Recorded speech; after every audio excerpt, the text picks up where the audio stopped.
The Ballad of Reading Gaol by Oscar Wilde. He did not wear his scarlet coat, for blood and wine are red, and blood and wine were on his hands when they found him with the dead. The poor dead woman whom he loved, and murdered in her bed. He walked amongst the trial men in a suit of shabby gray. A cricket cap was on his head, and his step seemed light and gay. But I never saw a man who looked so wistfully at the day. I never saw a man who looked with such a wistful eye upon that little tent of blue which prisoners call the sky, and at every drifting cloud that went with sails of silver by. I walked with other souls in pain within another ring, and was wondering if the man had done a great or little thing, when a voice behind me whispered low, "That fellow's got to swing." Dear Christ, the very prison walls suddenly seemed to reel, and the sky above my head became like a cask of scorching steel. And though I was a soul in pain, my pain I could not feel. I only knew what hunted thought quickened his step, and why he looked upon the garish day with such a wistful eye. The man had killed the thing he loved, and so he had to die. Yet each man kills the thing he loves. By each let this be heard. Some do it with a bitter look, some with a flattering word. The coward does it with a kiss, the brave man with a sword. Some kill their love when they are young, and some when they are old. Some strangle with the hands of lust, some with the hands of gold. The kindest use a knife, because the dead so soon grow cold. Some love too little, some too long. Some sell, and others buy. Some do the deed with many tears, and some without a sigh. For each man kills the thing he loves, yet each man does not die. He does not die a death of shame on a day of dark disgrace, nor have a noose about his neck, nor a cloth upon his face, nor drop feet foremost to the floor into an empty space. He does not sit with silent men who watch him night and day, who watch him when he tries to weep and when he tries to pray, who watch him lest himself should rob the prison of its prey. He does not wake at dawn to see dread figures throng his room, the shivering chaplain robed in white, the sheriff stern with gloom, and the governor all in shiny black with the yellow face of doom. He does not rise in piteous haste to put on convict clothes, while some coarse-mouthed doctor gloats and notes each new and nerve-twitched pose, fingering a watch whose little ticks are like horrible hammer blows. He does not know that sickening thirst that sands one's throat before the hangman with his gardener gloves slips through the padded door and binds one with 3 leathern thongs, that the throat may thirst no more. He does not bend his head to hear the burial office read, nor while the terror of his soul tells him he is not dead, cross his own coffin as he moves into the hideous shed. He does not stare upon the air through a little roof of glass. He does not pray with lips of clay for his agony to pass, nor feel upon his shuddering cheek the kiss of Caiaphas. 6 weeks the guardsman walked the yard in the suit of shabby gray. His cricket cap was on his head, and his step seemed light and gay. But I never saw a man who looked so wistfully at the day. I never saw a man who looked with such a wistful eye upon that little tent of blue which prisoners call the sky, and at every wandering cloud that trailed its raveled fleeces by. He did not wring his hands, as do those witless men who dare to try to rear the changeling hope in the cave of black despair. He only looked upon the sun and drank the morning air. He did not wring his hands nor weep, nor did he peak or pine, but he drank the air as though it held some healthful anodyne. With open mouth he drank the sun, as though it had been wine. And I and all the souls in pain who tramped the other ring forgot if we ourselves had done a great or little thing, and watched with gaze or dull amaze the man who had to swing. For strange it was to see him pass with a step so light and gay, and strange it was to see him look so wistfully at the day, and strange it was to think he had such a debt to pay. For oak and elm have pleasant leaves that in the springtime shoot, but grim to see is the gallows tree with its alder-bitten root, and green or dry a man must die before it bears its fruit. The loftiest place is that seat of grace for which all worldlings try. But who would stand in hempen band upon a scaffold high, and through a murderer's collar take his last look at the sky. It is sweet to dance to it is sweet to dance to violins when love and life are fair. To dance to flutes, to dance to lutes, is delicate and rare. But it is not sweet with nimble feet to dance upon the air. So with curious eyes and sick surmise, we watched him day by day, and wondered if each one of us would end the selfsame way. For none can tell to what red hell his sightless soul may stray. At last the dead man walked no more amongst the trial men, and I knew that he was standing up in the black dock's dreadful pen, and that never would I see his face in God's sweet world again. Like two doomed ships that pass in storm, we had crossed each other's way, but we made no sign, we said no word. We had no word to say, for we did not meet in the holy night, but in the shameful day. A prison wall was round us both. Two outcast men we were. The world had thrust us from its heart, and God from out his care. And the iron gin that waits for sin had caught us in its snare. In debtor's yard the stones are hard, and the dripping wall is high. So it was there he took the air beneath the leaden sky. And by each side a warder walked, for fear the man might die. Or else he sat with those who watched his anguish night and day, who watched him when he rose to weep, and when he crouched to pray, who watched him lest himself should rob their scaffold of its prey. The governor was strong upon the Regulations Act. The doctor said that death was but a scientific fact, and twice a day the chaplain called and left a little tract. And twice a day he smoked his pipe and drank his quart of beer. His soul was resolute and held no hiding place for fear. He often said that he was glad the hangman's hands were near. But why he said so strange a thing, no warder dared to ask. For he to whom a watcher's doom is given as his task must set a lock upon his lips and make his face a mask. Or else he might be moved and try to comfort or console. And what should human pity do, pent up in murderer's hole? What word of grace in such a place could help a brother's soul? With slouch and swing around the ring, we trod the fool's parade. We did not care, we knew we were the devil's own brigade, and shaven head and feet of lead make a merry masquerade. We tore the tarry rope to shreds with blunt and bleeding nails. We rubbed the doors and scrubbed the floors and cleaned the shining rails. And rank by rank we soaped the plank and clattered with the pails.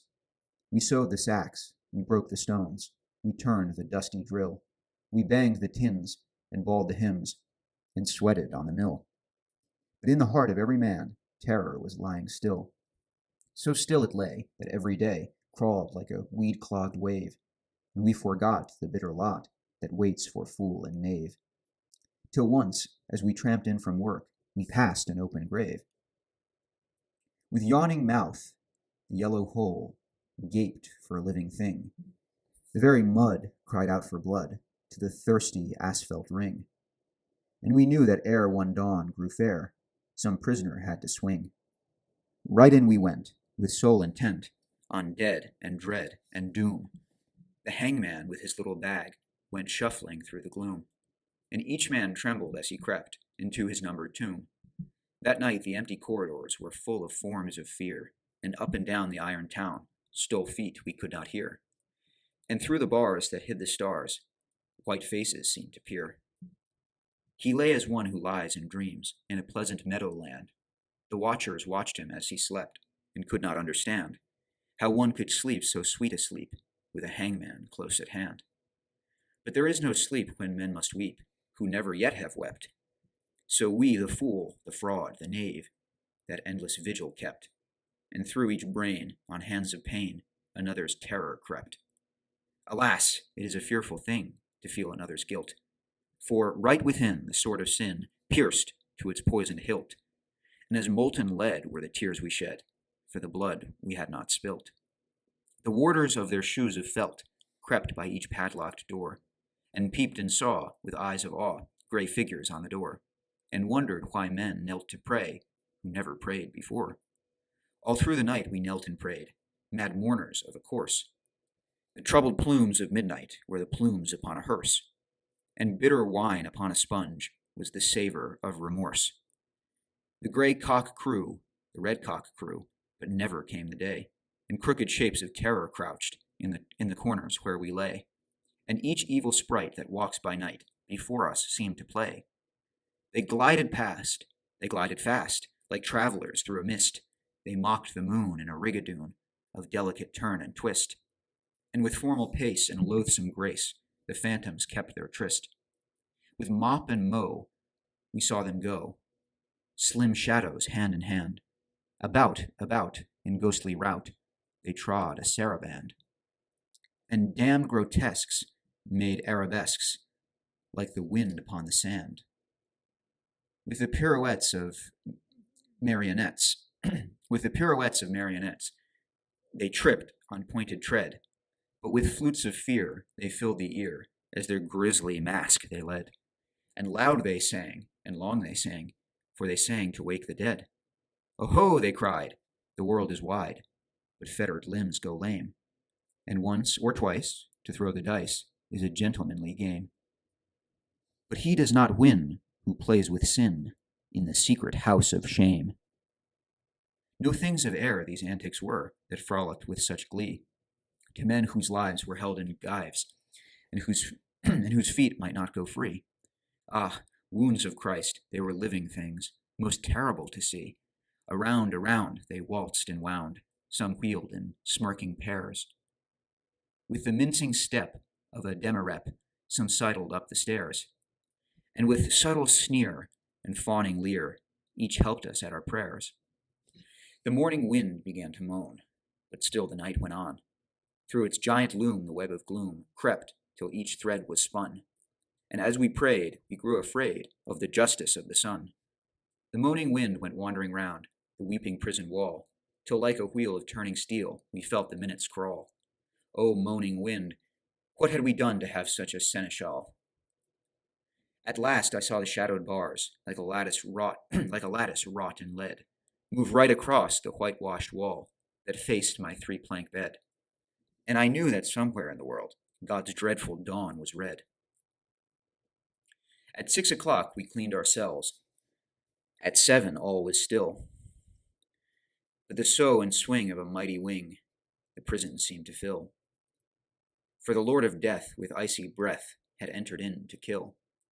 He did not pass in purple pomp, nor ride a moon-white steed. 3 yards of cord and a sliding board are all the gallows need. So with rope of shame the herald came to do the secret deed. We were as men who through a fen of filthy darkness grope. We did not dare to breathe a prayer or to give our anguish scope. Something was dead in each of us, and what was dead was hope. For man's grim justice goes its way and will not swerve aside. It slays the weak, it slays the strong. It has a deadly stride. With iron heel it slays the strong, the monstrous parricide. We waited for the stroke of 8. Each tongue was thick with thirst. For the stroke of 8 is the stroke of fate that makes a man accursed. And fate will use a running noose for the best man and the worst. We had no other thing to do, save to wait for the sign to come. So like the things of stone in a valley lone, quiet we sat and dumb. But each man's heart beat thick and quick, like a madman on a drum. With sudden shock the prison clock smote on the shivering air, and from all the jail rose up a wail of impotent despair, like the sound the frightened marshes hear from some leper in his lair. And as one sees most fearful things in the crystal of a dream, we saw the greasy hempen rope hooked to the blackened beam, and heard the prayer, the hangman's snare, strangled into a scream, and all the woe that moved him so, that he gave that bitter cry, and the wild regrets, and the bloody sweats, none knew so well as I. For he who lives than one, more deaths than one must die. For he who lives more lives than one, more deaths than one must die. There is no chapel on the day on which they hang the man. The chaplain's heart is far too sick, or his face is far too wan. Or there is that written in his eyes which none should look upon. So they kept us close till nigh on noon, and then they rang the bell, and the warders with their jingling keys opened each listening cell, and down the iron stair we tramped, each from his separate hell. Out into God's sweet air we went, but not in wonted way. For this man's face was white with fear, and that man's face was gray, and I never saw sad men who looked so wistfully at the day. I never saw sad men who looked with such a wistful eye upon that little tent of blue we prisoners called the sky, and at every careless cloud that passed in happy freedom by. But there were those amongst us, all, who walked with downcast head, and knew that, had each got his due, they should have died instead. He had but killed a thing that lived, whilst they had killed the dead. For he who sins a second time wakes a dead soul to pain, and draws it from its spotted shroud, and makes it bleed again, and makes it bleed great gouts of blood, and makes it bleed in vain. Like ape or clown, in monstrous garb, with crooked arrows starred, silently we went round and round the slippery asphalt yard. Silently we went round, and no man spoke a word. Silently we went round, and through each hollow mind the memory of dreadful things rushed like a dreadful wind, and horror stalked before each man, and terror crept behind. The warders strutted up and down, and kept their herd of brutes. Their uniforms were spick and span, and they wore their Sunday suits. But we knew the work they had been at by the quicklime on their boots. For where a grave had opened wide, there was no grave at all, only a stretch of mud and sand by the hideous prison wall, and a little heap of burning lime, that the man should have his pall. For he has a pall, this wretched man, such as few men can claim, deep down below a prison yard, naked for greater shame. He lies, with fetters on each foot, wrapped in a sheet of flame. And all the while the burning lime eats flesh and bone away. It eats the brittle bone by night, and the soft flesh by day. It eats the flesh and bone by turns, but it eats the heart alway. For 3 long years they will not sow, or root, or seedling there. For 3 long years the unblessed spot will sterile be and bare, and look upon the wandering sky with unreproachful stare. They think a murderer's heart would taint each simple seed they sow. It is not true. God's kindly earth is kindlier than men know. And the red rose would but glow more red, the white rose whiter blow. Out of his mouth a red rose, out of his heart a white. For who can say by what strange way Christ brings his will to light, since the barren staff the pilgrim bore bloomed in the great Pope's sight?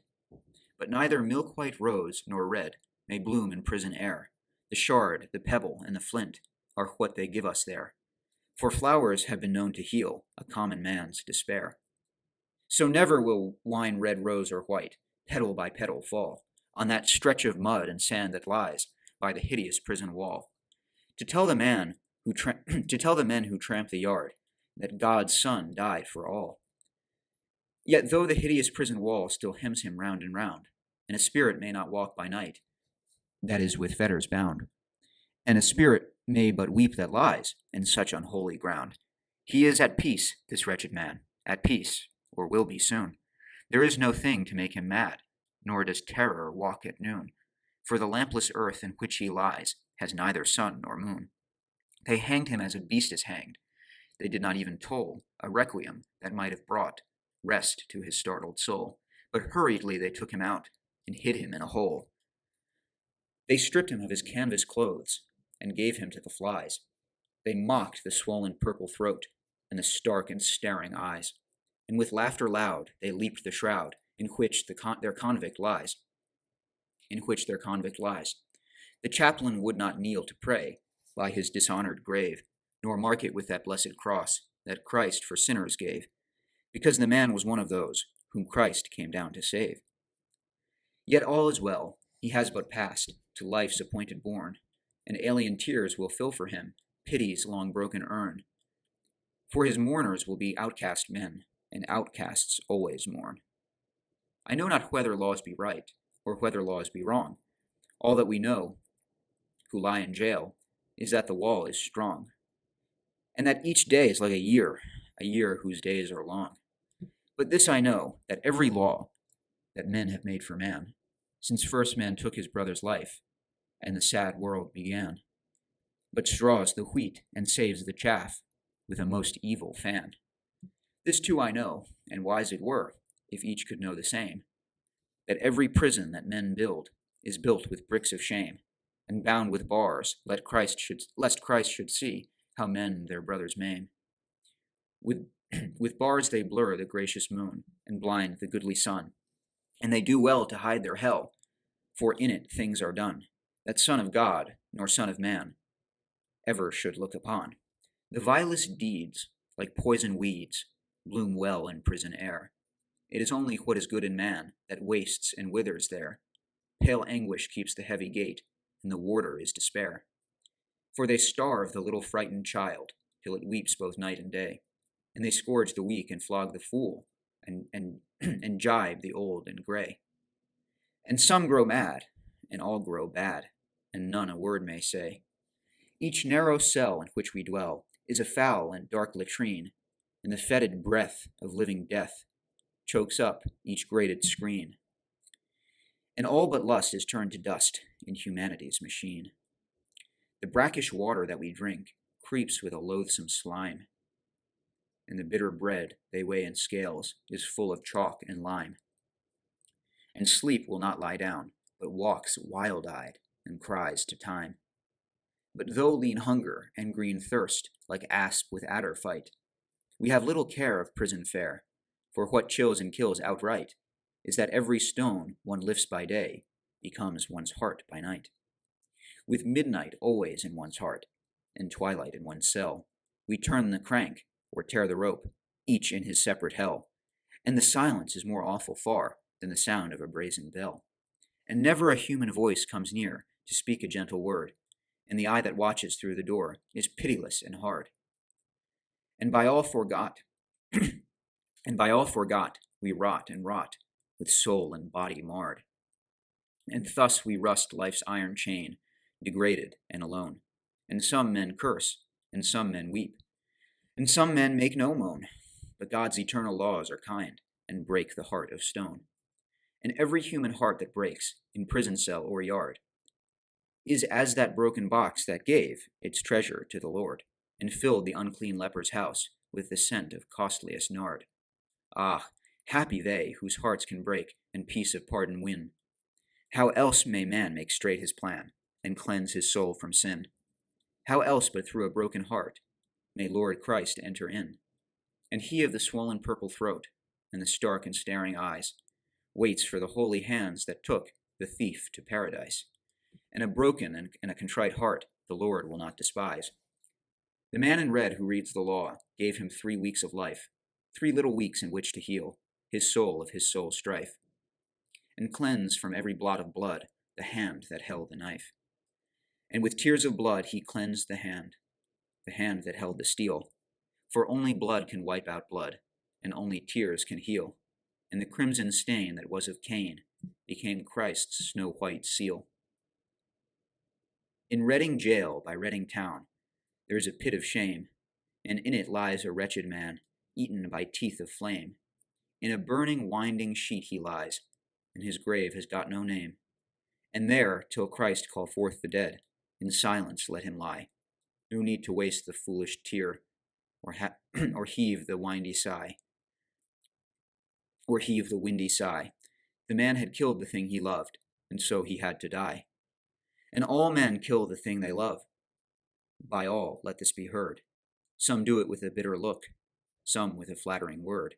The coward does it with a kiss, the brave man with a sword.